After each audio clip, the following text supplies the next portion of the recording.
না। কথা বলার আগেই পত্রিকা অফিসে হুমকি যে তুমি এটা বললে তোমার পত্রিকার ডিক্লারেশন বাতিল করা হবে। এই একই কাজ হাসিনার আমলে হয়েছে এবং বিএনপির আমলেও হবে, কারণ তারা একটি ফ্রি, ফেয়ার, ওয়েলফেয়ার এবং কল্যাণজনক রাষ্ট্র চায় না। তারা চায় ব্যক্তি স্বার্থের রাষ্ট্র। আমরা চাই জনগণের জন্য কল্যাণমূলক একটি রাষ্ট্র। এই কল্যাণমূলক রাষ্ট্রের জন্য আপনাদের দায়িত্বটাই বেশি। আপনারা গোটা সমাজ থেকে সমস্যা চিহ্নিত করবেন, শুভ কাজগুলোকে ওয়েলকাম জানাবেন। এভাবে যদি জানাতে পারেন তাহলে জাতি পথ নির্দেশ পাবে এবং সামনে একটা উন্নত, সভ্য এবং গোটা পৃথিবীর শ্রেষ্ঠ রাষ্ট্রে পরিণত হবে বাংলাদেশ। এই ধরনের বহু তথ্য আমি আপনাদের দিতে পারতাম, আমার হাতে সময় নেই। এই জন্য আমি আমার বক্তব্য শেষ করছি। সম্মানিত ভাইয়েরা, আপনাদের কাছে আমাদের উদাত্ত আহ্বান, আপনারা হকের পক্ষে থাকুন, সত্যনিষ্ঠ থাকুন, আপনার মর্যাদা বাড়বে।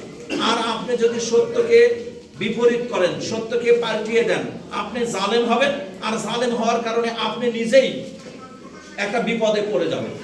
এটা দুনিয়াতে হয়তো বিপদে পড়বেন না, কিন্তু আখিরাতে অবশ্যই আপনার বিপদ হবে।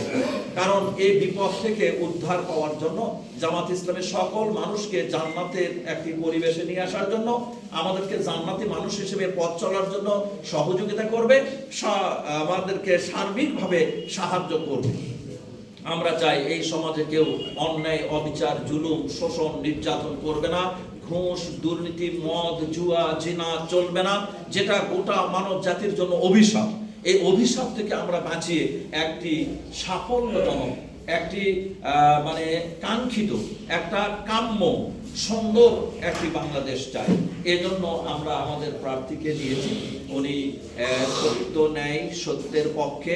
আমরাও আপনাদের সত্য, ন্যায়, সত্যের পক্ষে আহ্বান জানিয়ে আপনারা লিখবেন বলে আশা করছি এবং একটি সুষ্ঠু, সুন্দর নির্বাচনও জন্য আপনাদের সাহায্য দরকার। এই সাহায্যটুকু চেয়ে আমি আমার বক্তব্য শেষ করছি। ওয়া আখিরু দাওয়ানা আলহামদুলিল্লাহি রাব্বিল আলামিন। আসসালামু আলাইকুম ওয়া রাহমাতুল্লাহ।